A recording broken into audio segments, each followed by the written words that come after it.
बिस्मिल्लाहिर्रहमानिर्रहीम। The fishes हमारा topic था।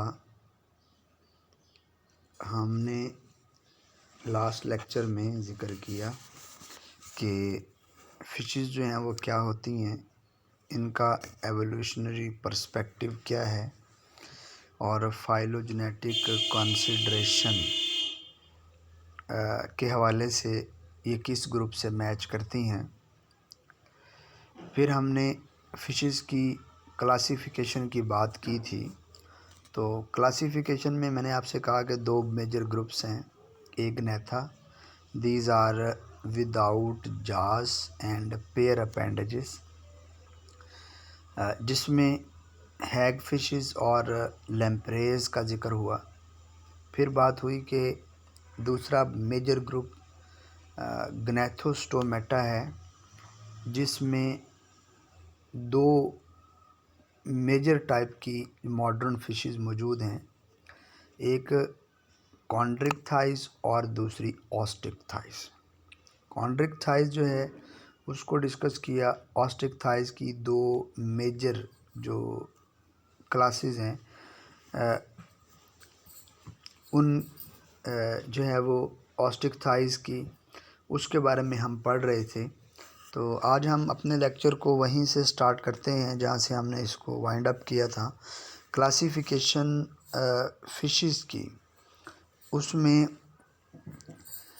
जो ग्नैथोस्टोमेटा हैं, यानी कि वो फिशेस जो पेयर ऑफ अपेंडेजेस और जाज के साथ मौजूद हैं, उनके क्लासिफ़िकेशन का ज़िक्र हम करते करते इस बात तक पहुँचे थे कि जार्ड फिशेस जो हैं, जिनको हम या तो ऑस्टिक थाइस या फिर कॉन्ड्रिक थाइस कहते हैं। तो कॉन्ड्रिक थाइस का ज़िक्र करते करते मैंने आपसे ज़िक्र किया कि इस ग्रुप का जो मेजर पार्ट है वो सब क्लास सार्कोप्टेरिजी है। हमने इसको ज़िक्र किया था। आज हम अगली क्लास एक्टिनोप्टेरिजी का ज़िक्र करेंगे। दी सब class एक्टिनोप्टेरिजी contains fish that are sometimes called ray fin fishes because their fin lack muscular lobes। इनके जो फिन्स हैं उनमें मसल जो है वो मौजूद नहीं होते, इसलिए इनको रे फिन फिशेस कहा जाता है। This usually possess swim bladder. मैंने लास्ट टाइम जिक्र किया था स्विम ब्लैडर क्या होता है। ये स्विम ब्लैडर का इस्तेमाल करती हैं, इनमें मौजूद होता है। स्विम ब्लैडर जो है that is a gas filled sac along the dorsal wall of body cavity that regulate buoyancy। मछलियों के अंदर इसका बुनियादी फंक्शन जो है वो पानी में बायोन्सी या तैराकी को मेंटेन करना है। Zoologists now realize that there have been many points of divergence in the evolution of Actinopterygi। Scientist कहते हैं कि एक्टिनोप्टेरिजी जो है उनसे नई ग्रुप्स, नई क्लासेस, डाइवर्सिटी बनने के बहुत सारे पॉइंट्स हैं। One modern classification system divides actinopterygii into two infraclass. ये बात याद रहे कि क्लास जो होती है उसको हम पहले इंफ्रा क्लास में डिवाइड करते हैं और फिर इंफ्रा क्लास को सब क्लास में डिवाइड करते हैं। One group of actinopterygii, the chondrosteans contain many species that lived during the Permian, Triassic and Jurassic period about 215 to 150 million years ago, but only 15 species remain today। इसके जो members हैं एक्टिनोप्टेरिजियंस के, कॉन्ड्रोस्टियन जिसको हम कहते हैं, वो 215 से 120 मिलियन साल तक मौजूद थे, लेकिन सिर्फ 25 स्पीशीज़ जो हैं वो आज इसकी आइडेंटिफाइड मौजूद हैं। Ancestral chondrosteans had a bony skeleton but living members the sturgeon and paddlefish have cartilaginous skeleton. वैसे तो क्लासिफिकेशन के मुताबिक इस ग्रुप में हड्डियों वाला ढांचा होता है, लेकिन कुछ मेंबर्स जो आज मौजूद हैं जैसा कि पैडल फिश और स्टर्जन है, उनमें कार्टिलेजिनस स्केलेटन है। ये कार्टिलेजिनस स्केलेटन इंडिकेट करता है कि इनके जो एंसेस्टर्स हैं, इनके जो फोर फादर्स हैं, इनके जो बाव अजदाद हैं, these belong to cartilaginous members, उनका कार्टिलेजिनस मेंबर होता है। सेकंड ग्रुप एक्टिनोप्टेरिजियंस का जो है उसको हम नियोप्टेरिजी कहते हैं। Flourished in Jurassic period and succeed most chondrosteans. Jurassic period में सबसे ज़्यादा या ज़्यादातर जो सक्सेसफुल फिशेस थी वो नियोप्टेरिजियंस थी। Two very primitive genera occur in temperate to warm fresh water of North America. अब यहाँ ये बात याद रहे कि ज़मीन में जब हम टेम्परेचर की बेस पे क्लासिफाई करते हैं ज़मीन को, अर्थ को, तो हमें सेंटर से पोल्स की तरफ मूव करना पड़ता है। तो सेंटर से जो सेंटर का इलाका होगा हम उसको इक्वेटर कहते हैं, जहाँ टेम्परेचर बहुत ज़्यादा होता है। थोड़ा सा उससे आगे जाते हैं तो उसको ट्रॉपिकल रेंज रीजन कहते हैं, जहाँ पे टेम्परेचर कदरे कम हो जाता है। और उससे अगला इलाका जो आता है उसको हम टेम्परेट रीजन कहते हैं। That is about in centre from equator to pole, ये दरमियान में मौजूद होता है, तो उसको टेम्परेट रीजन कहते हैं। तो ये वहाँ से लेकर गर्म पानी इक्वेटर तक जो इलाका है वहाँ मौजूद होती हैं नॉर्थ अमेरिका में।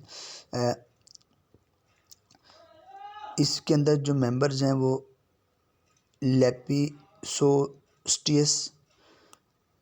The garpike has thick scales and long jaws that is it used to catch fishes या prey।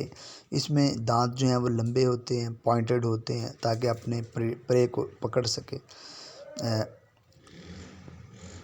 इसमें एक मेंबर है एमिया, is commonly referred to as the dogfish और बोफिन। एक फ़िश जो है हम उसको डॉग फिश या बोफिन का नाम देते हैं। मोस्ट नियोप्टेरिजियंस आर लिविंग फिशेस, इसीलिए इस ग्रुप के जो मेंबर्स हैं उनको हम मॉडर्न फिशेस भी कहते हैं। इनमें कॉडलफिन्स मौजूद होते हैं, स्विम ब्लैडर मौजूद होता है, और ये बात जहन में रहे कि स्विम ब्लैडर जो है that lost its connection to digestive tract. जो इससे पिछला ग्रुप है उसमें अगर स्विम ब्लैडर मौजूद था तो उसका ताल्लुक डाइजेस्टिव सिस्टम के साथ था। जब उसमें एयर फिल करना होती है तो फिशेस जो हैं वो मुंह ऊपर ला के या अपने डाइजेस्टिव सिस्टम के ज़रिए एयर को हवा में पिक करके उसमें इंजेक्ट करती थी। लेकिन इस ग्रुप के अंदर जो स्विम ब्लैडर है उसका ताल्लुक, उसका कनेक्शन डाइजेस्टिव सिस्टम से ख़त्म हुआ, जिसका एडवांटेज ये है कि फिशेस को रेस्पायर करने के लिए, स्विम ब्लैडर में एयर को फिल करने के लिए हवा का सहारा नहीं लेना पड़ता। उसमें मखसूस किस्म के ग्लैंड्स मौजूद होते हैं जो एयर क्रिएट करते हैं और स्विम ब्लैडर में फिल हो जाती है। ये एक बड़ा इम्पोर्टेंट पॉइंट है कि जो हमारे पास ये ग्रुप है नियोप्टेरिजियंस, इनमें स्विम ब्लैडर का ताल्लुक जो है वो डाइजेस्टिव सिस्टम से डिस्कनेक्ट हो गया। After their divergence from ancient marine actinopterygians in the late Triassic period, teleost experienced a remarkable evolutionary diversification and adapted to nearly every available aquatic habitat। Triassic period में ये teleost जो हैं ये बनी हैं एक्टिनोप्टेरिजियन से, या ये एक्टिनोप्टेरिजियंस का ये ग्रुप है जो ट्राइयासिक पीरियड में बने हैं। लेकिन फॉर्मेशन के फौरी बाद जहाँ जहाँ पानी अवेलेबल था वहाँ वहाँ ये पहुँची और वहाँ इन्होंने सर्वाइव करना स्टार्ट किया। टीलियोस्ट स्पीशीज़ जो हैं इनकी तादाद जो है वो 20,000 से ज़्यादा है। अब बात करते हैं एवोल्यूशनरी प्रेशर की। इसके अंदर हम जिक्र करेंगे लोकोमोशन का, न्यूट्रिशन और डाइजेस्टिव सिस्टम का, सर्कुलेशन और गैस एक्सचेंज का, नर्वस और सेंसरी सिस्टम का, एक्सक्रीशन एंड ऑस्मो रेगुलेशन का, रिप्रोडक्शन और डेवलपमेंट का। ये वो एवोल्यूशन के अंदर आने वाली चेंजेस हैं या फिशेस के जो हैं वो यूनिक करैक्टर्स हैं जो हम जिक्र करेंगे। पहले हम बात करते हैं जी फिशेस में लोकोमोशन कैसे होती है। The streamline shape of a fish and the mucoid secretions that lubricate its body surface reduce friction between the fish and the water। मछली की बॉडी जो है वो स्लाइमी होना, लेसदार होना, उसको पानी में जल्दी से तैरने में, आगे निकलने में मदद देती है। Water is a buoyant and contribute to the efficiency of a fish movement through the water. पानी चीज़ों को उठा के रखता है, जो हेल्प करता है इस मछली को पानी में आगे चलने के लिए। Fish move through the water using their fins and body wall to push against the incompressible surrounding water. पानी जो है वो कंप्रेस नहीं हो सकता, इनकम्प्रेसिबल होता है, लेकिन इसके बावजूद भी फिन्स और मसल जो हैं इतनी पावरफुल स्ट्रोक पैदा करते हैं कि मछली पानी में से मूव कर जाती है। Anyone who has eaten the fish found or probably realized that muscle bundles of most fishes are arranged in zigzag या S pattern। S for snake, S for sun। तो इस तरह के जो हैं वो मसल्स की अरेंजमेंट होती है, और इस तरह से मसल की अरेंजमेंट होने का मतलब ये है कि ये फिशेज़ में एजिलिटी, फुर्तीलापन पैदा करती है। Because the muscles extend posteriorly and anteriorly in a zigzag fashion. आप देख रहे हैं कि मसल जो हैं वो जिगजैग पैटर्न में मौजूद होते हैं, एंटीरियर से पोस्टीरियर, और हर एक मसल की कॉन्ट्रैक्शन और रिलैक्सेशन बॉडी के ज़्यादातर हिस्से पे प्रेशर डालती है। Very efficient fast swimming fishes such as tuna and mackerel supplement body movement with a vertical caudal fin that is tall and forked। एक बड़ी अहम एग्जांपल का जिक्र हो रहा है कि मैकरल जो है और ट्यूना जो है ये अपने caudal fin, vertical caudal fin जो इसकी दुम वाला होता है, उसकी मदद से हरकत करती हैं, और वो फोक्ड होता है। जैसे दो उंगलियां आप खोल लें तो वो फोर्क बन जाता है। The forked shape of a caudal fin reduces surface area that cause turbulence and interfere with forward movement। इसका इस तरह से मौजूद होना फ़िश की जो फॉरवर्ड मूवमेंट है उसका रिस्पॉन्सिबल होता है। अब आप देखें, ये आपके सामने दो डायग्राम्स आपको नज़र आ रही हैं। इसमें पहली डायग्राम जो है उसमें फिन्स का जिक्र है कि फिन्स जो हैं वो कौन से हैं, और मॉर्फोमेट्री देखने में मछली जो है वो कैसी नज़र आती है। नीचे आप देखें तो ब्लू फिन ट्यूना का जिक्र है, जिसके अंदर जो फोर्क है उसका जो कॉडल फिन है वो आप देख रहे हैं फोर्क की शक्ल में है और ऊपर से नीचे को खड़ा है, जिसकी मदद से ये आसानी से पानी में से तैर जाती है। नीचे वाली डायग्राम अगर आप देखें तो मसल्स की अरेंजमेंट दिखाई है एस शेप में टीलियोस्ट के अंदर, जो हेल्प करती है इनको मूव करने में। आगे चलते हैं जी, न्यूट्रिशन एंड डाइजेस्टिव सिस्टम। मछलियाँ खुराक कैसे लेती हैं। The earliest fishes were probably filter feeder and scavenger that shifted through the mud of ancient sea floor for decaying organic matter, annelids, mollusks and other bottom dwelling invertebrates। जो पुरानी मछलियाँ थी वो फिल्टर करती थी मिट्टी को, पानी को, जो समंदर की तह के नीचे या कहीं दाएं बाएं उसके अंदर मौजूद है, और लेकिन इसी को फ़िल्टर करने के साथ साथ उनको मिलता क्या था, उनको ऑर्गेनिक मैटर फ़िल्टर करती थी, एनालिड्स जिसमें अर्थवर्म और लिजर्ड आती है उसको, मोलस्क्स जिसमें स्नेल, फ्रेश वाटर मुसल आते हैं, और दूसरे वाटर डिवेलिंग इन्वर्टिब्रेट्स, वो इन्वर्टिब्रेट जो नीचे जो हैं वो मट्टी में छुप के रहते हैं, उनको कहते हैं bottom dwelling invertebrates. Fish nutrition dramatically changed when the evolution of jaw transformed early fishes into efficient predator। पुरानी मछलियाँ फिल्टर फीड करती थी, लेकिन जैसे ही दांत आए, एवोल्यूशन आई, तो ये मछलियाँ प्रीडेटर बन गई। Most modern fishes are predators and spend much of their life searching for food. बहुत सारी मछलियाँ जो हैं वो आज की प्रेडेटर हैं और अपनी खुराक को तलाश करती हैं।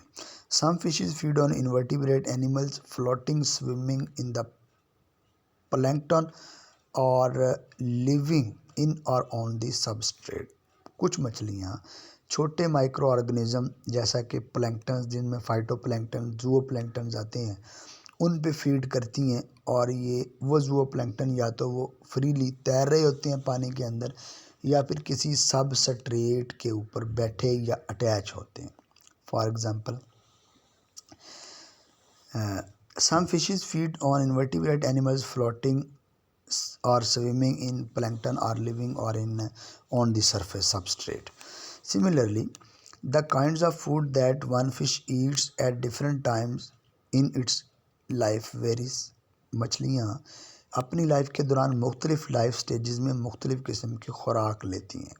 For example, as a larvae a fish may feed on planktons, as an adult it may switch to large prey such as annelids or smaller fish. जब वो छोटी होगी, आमतौर पर ये बात हो रही है ओकेजनली कि वो प्लैंकटन्स पे फीड करेगी, जब वो बड़ी हो जाएगी तो दूसरे एनिमल्स का शिकार करेगी। Fishes usually swallow prey whole, पूरे का पूरा शिकार मुंह खोल के खा जाती है। Teeth capture and hold prey and some fishes have teeth that are modified for crushing the shell of the molluscs or exoskeleton of the arthropod. मछलियों में वैसे तो अपने शिकार को पूरे का पूरा खा लिया जाने का रूटीन मौजूद है, लेकिन फिर भी कुछ मछलियाँ जो हैं उनमें जिनमें जाज़ मौजूद होते हैं, वो उन जाज़ को इस्तेमाल करते हैं ब्रेक डाउन करने के लिए जबड़ों को शेल को, मुख्तलिफ जानदारों को जिन पे वो फीड करती हैं। To capture prey, fishes often use the suction that closing the opercula and rapidly opening the mouth creates, which develops a negative pressure that sweeps water and prey inside the mouth। मछलियाँ जो हैं वो एक चूसने वाला, suction कहते हैं, air अंदर खींचने वाला सिस्टम जो रखती हैं, जिसकी मदद से अचानक मुंह फौरी खुलता है, और उसके फौरी खुलने से एक नेगेटिव प्रेशर क्रिएट होता है, जिसकी वजह से खुराक जो है वो बाहर से अंदर चली जाती है। Long gill processes called gill rakers trap planktons while the fish is swimming through the water with its mouth open। मछली जब पानी में तैर रही होती है तो अपने मुंह को खोल लेती है, उसके खुले हुए मुंह के अंदर से पानी गुजर के उसके गिल्स में से बाहर आ जाता है, और उस दौरान गिल्स की जो गिल लैमेली हैं, जो पर्दे हैं, वो माइक्रो ऑर्गेनिज्म जैसा कि प्लैंकटन्स की मैं बात कर रहा हूँ, उनको कैप्चर करके ईट कर लेते हैं। A few such as lamprey are external parasites for at least a portion of their lives। आमतौर पे कुछ मछलियाँ पैरासाइट्स होती हैं, जिनमें से एक मिसाल जो है वो लैम्प्रेस है। A few are primary herbivores feeding on plant। कुछ जो हैं वो हर्बीवोर्स होती हैं और प्लांट पे फीड करती हैं। डाइजेस्टिव सिस्टम कैसा होता है? Fishes have digestive system that is similar to other vertebrates. कैसा होगा अदर वर्टिब्रेट्स का? Complete digestive system. माउथ से स्टार्ट होगा, एनस तक चला जाएगा। An enlargement called stomach stores large often infrequent meals. बाद मछलियाँ जो कार्निवोर्स होती हैं उनमें एक एक्सटेंशन भी मौजूद होती है डाइजेस्टिव सिस्टम के, जिसको स्टमक कहते हैं, जो कुछ देर के लिए खुराक को स्टोर करती है। The small intestine however is primary site for enzyme secretion and food digestion. दूसरे वर्टिब्रेट की बजाय दूसरे वर्टिब्रेट की तरह जो फिशेस होती हैं उनमें स्मॉल इंटेस्टाइन का काम खुराक को डाइजेस्ट करना और एब्जॉर्ब करना होता है। Sharks and other elasmobranchs have a spiral valve in their intestine, and the bony fish possesses out pockets of their intestine called pylorexia। Shark के अंदर, दूसरी इलास्मोब्रांक के अंदर जो इंटेस्टाइन है वो आउट पॉकेटिंग बनाती है, बाहर की जानिब छोटी छोटी थैलियाँ, जिनको पाइलोरेक्सिया कहा जाता है, which increase the absorptive and secretary surfaces, जो सरफेस एरिया को इंक्रीज करती हैं ताकि मैक्सिमम ब्रेकडाउन और मैक्सिमम अब्जॉर्प्शन डाइजेशन का प्रोसेस जो है वो कैरी किया जा सके। आप देखें डायग्राम आपके सामने है फिशेस का डाइजेस्टिव सिस्टम, जिसमें नॉस्ट्रिल, माउथ जो है वो, उसके बाद स्टमक, इंटेस्टाइन और जो है वो एनस मौजूद है। ये फिशेस जो हैं ये इनका स्ट्रक्चर जो है वो मौजूद है। डाइजेस्टिव सिस्टम, अब नीचे सिर्फ डाइजेस्टिव सिस्टम आप देख रहे हैं, डायग्राम में मेंशन किया है कि माउथ से स्टार्ट होता है और एनस तक चला जाता है। इस सिस्टम को हम डाइजेस्टिव सिस्टम कहते हैं। अब यहाँ देखें तो यही सिस्टम आपको पर्च के अंदर मिलेगा, जिसमें एसोफेगस है, पाइलोरेक्सिया भी दिखाए हुए हैं, स्टमक है, इंटेस्टाइन है, रेक्टम है, एनस है, गिल्स, स्लिट्स हैं या गिल्स जो हैं वो मौजूद हैं। तो ये हमारा आज का टॉपिक था, जिसमें आज हमने मेजर क्लास का जिक्र किया और फिशेस के अंदर डाइजेस्टिव सिस्टम का जिक्र किया। तो अगर इससे रेलेवेंट कोई बात आपको समझ ना आ रही हो, कोई क्वेश्चन आप के सामने मौजूद हो या कोई बात आप फेस कर रहे हो, तो यू आर वेलकम, उसे ज़रूर शेयर करें और कोशिश करें इसको एक दफ़ा दो दफ़ा देखें। हो सकता है इसके दौरान कोई डेफिशिएंसी, कोई बात जहन से निकल गई हो या कोई बात एक्सप्लेन होने वाली भी रह गई हो, तो उसको भी नोट करें और मुझे ज़रूर बताएं कि ये एफ़र्ट जो है वो किस हद तक कामयाब रहेगी। तो इसी के साथ आप अपना ख्याल रखिएगा। जो भी फीडबैक होगी वो मुझे ज़रूर दीजिएगा। अल्लाह ताला हमारा हामी व नासिर हो। फ़ी अमानिल्लाह।